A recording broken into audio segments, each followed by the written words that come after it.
Welcome to our show. I'm Mitch and this is Topo. What's up, players? Today we are talking about a console that has a special place in both Topo and my heart. The video computer system, better known as the 2600. But let's set the table before we bring it out. How can I set the table? I don't have arms. Remember, douchebag. it's a figure of speech. You're a comedian, Topo.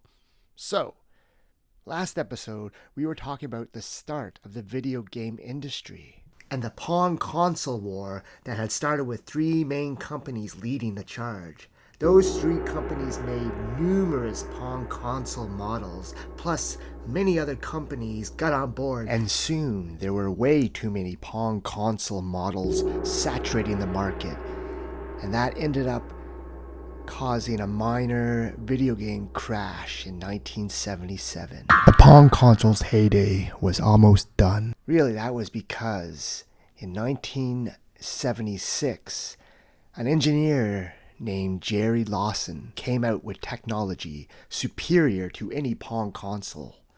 His machine had a microprocessor and a slot for interchangeable ROM cartridges. It was called the Fairchild Channel F. And with that, the second generation of video game consoles had started. After the Channel F, the next breed of this new home console came out. It was called the Rca Studio 2, which, while superior to any Pong machine, was low-tech compared to the Fairchild and was basically dead on arrival. Unfortunately for both the Fairchild and the Rca Studio 2, on September 11th, 1977, the Atari VCS, better known as the Atari 2600, came out and eclipsed both of these machines. My father bought me one of these consoles in 1983, my first video game console. I have very fond memories of it. You're a big fan too, eh, Topo?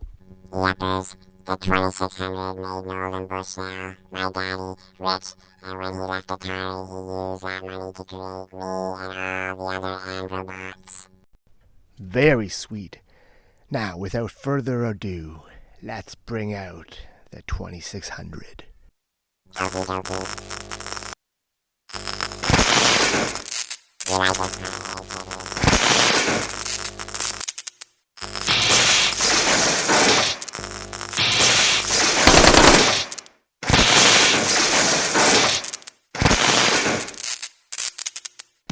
This is one of the originals, straight from 1977, known as the Heavy Sixer, since it has an RF shield inside that weighs a ton. Look at that rich wood paneling. All 6 switches are on the top of this machine. Later models would have 4 switches with 2 on the back. The logo stamped on the front is frickin' badass. With the early model here, the RF cord was hardwired into the machine. But fortunately, the controllers are detachable because it used many other different controls. One way to tell that it's an original 2600 from 77 is that it's made in Sunnyvale, California, US of A. I'm going to show only the 2 original controllers that came bundled with the 2600. Here is the classic controller. 1 button needed only back in 1977. Though, if certain games needed more buttons, they had ways to improve upon that. With these controls, we're going to play the first home console video game I ever played, called Combat. As you can see, this cartridge has 27 variations of the game. We are going to pop it in and try variation 7 to see how it looks.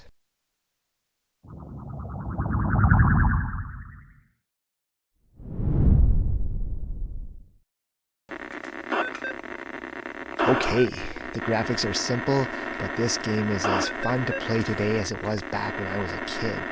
Me and my sister love this game. I like the number 7 variation because you can rebound your shots off of the walls to get your opponent.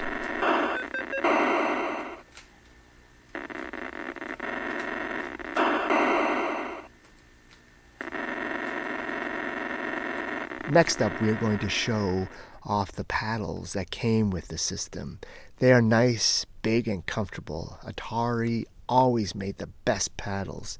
They have a whole bunch of games to play with paddles, but I'm going to show one of my favorite games for it. An old classic, Breakout. There are different variations of the Breakout game on this card.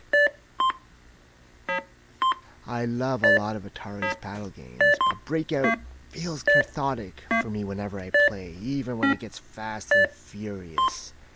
Atari's version is nice, colorful, with great sound. Very tough though, I can barely get to 1,000 points when I play. The lovely thing about collecting for the 2600 is that there are great products online to make getting games simple and cost effective. You can find this item here online. The Harmony card.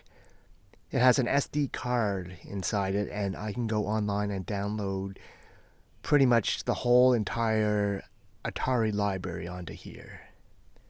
So the 2600 ended up being a major success for Atari and was produced up until 1992. They sold about 30 million units of this bad boy. This console pretty much cemented video game culture as part of the social fabric of our society. It was also the high watermark for Atari as a company, at least monetarily, that is.